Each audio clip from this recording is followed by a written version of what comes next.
तिकडे नागपूर शिक्षक मतदारसंघासाठी मतदान अद्यापही पार पडत आहे। मतदान करण्याची वेळ 4 वाजेपर्यंत असतानाही अद्याप मतदान सुरूच असल्याचं दिसतंय।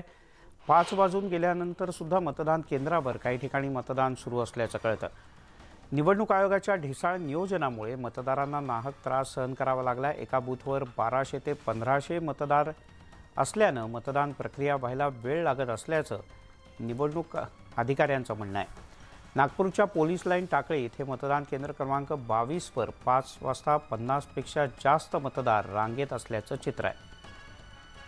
उदय तिमांडे आपले प्रतिनिधी आपल्यासोबत आहेत। उदय, केवळ या 22 नंबरच्या ठिकाणीच अशी स्थिती आहे का अन्य काही ठिकाणी अजून लोक रांगेत आहेत?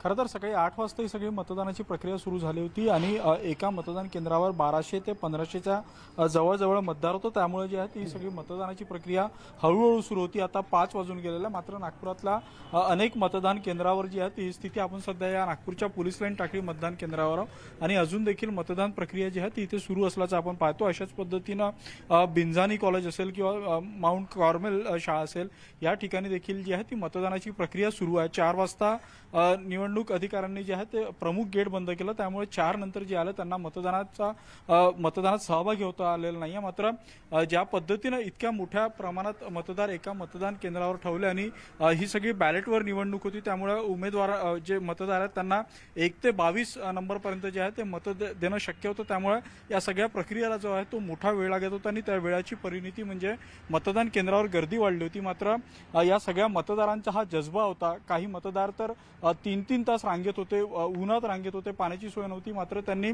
त्यांचा तो जज्बा होता की त्यांनी मतदानाच्या या सगळ्या प्रक्रियेमध्ये सहभागी झाले, मतदानाचा हक्क बजावला आणि त्यानंतरच इथून जे आहे ते परत गेलेले आहे। त्यामुळे नागपूरमध्ये जर ओव्हरऑल विचार केला तर 2 वाजेपर्यंत 60% मतदान झालं होतं आणि आता 4 वाजेपर्यंत म्हणजे काही ठिकाणी अजूनही मतदान प्रक्रिया सुरू आहे। तर ही टक्केवारी जी आहे ती 75% जाण्याची जी आहे ती शक्यता व्यक्त केली जाते। गेल्या टर्ममध्ये जी आहे 60% मतदान झालं होतं, मात्र यंदा ती मतदानाची टक्केवारी वाढलेली आहे। त्यामुळे आता शिक्षकांनी आपला आमदार कोण हे त्यांच्या आता मतपेटीमध्ये कैद झालेलं आहे आणि 2 तारखेला शिक्षकांच्या मनातला त्यांची समस्या विधान परिषदेत मांडणारा आमदार कोण हे स्पष्ट होईल। ठीक आहे, तुर्तास धन्यवाद या सगळ्या सविस्तर माहितीबद्दल। तिकडे नाशिक पदवीधर मतदारसंघात महाविकास आघाडीच्या उमेदवार शुभांगी पाटील अडचणीत येण्याची शक्यता आहे, कारण अहमदनगर जिल्ह्यातल्या संगमनेर इथे मतदान केंद्रावर जाऊन त्या मतदारांच्या भेटी घेत होत्या। रांगेमध्ये उभे असलेल्या मतदारांच्या समोर फिरून मला मतदान करा असं आवाहन त्या हात जोडून वारंवार करत असताना दिसल्या। यावेळेला प्रांत अधिकाऱ्यांनी त्यांना ही कृती नियमबाह्य असल्याचं म्हटलं, असं करू नका असं बजावलं। यानंतर त्यांनी मतदान केंद्रातून काढता पाय घेतला। सत्यजित तांबे हे संगमनेरचे आहेत, हे इथे महत्त्वाचं आहे।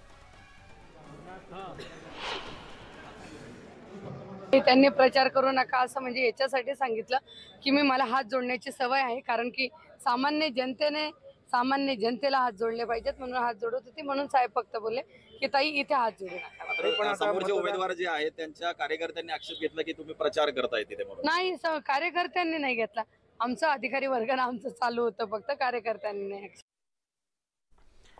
तिकडे नाशिक पदवीधर मतदारसंघाचे उमेदवार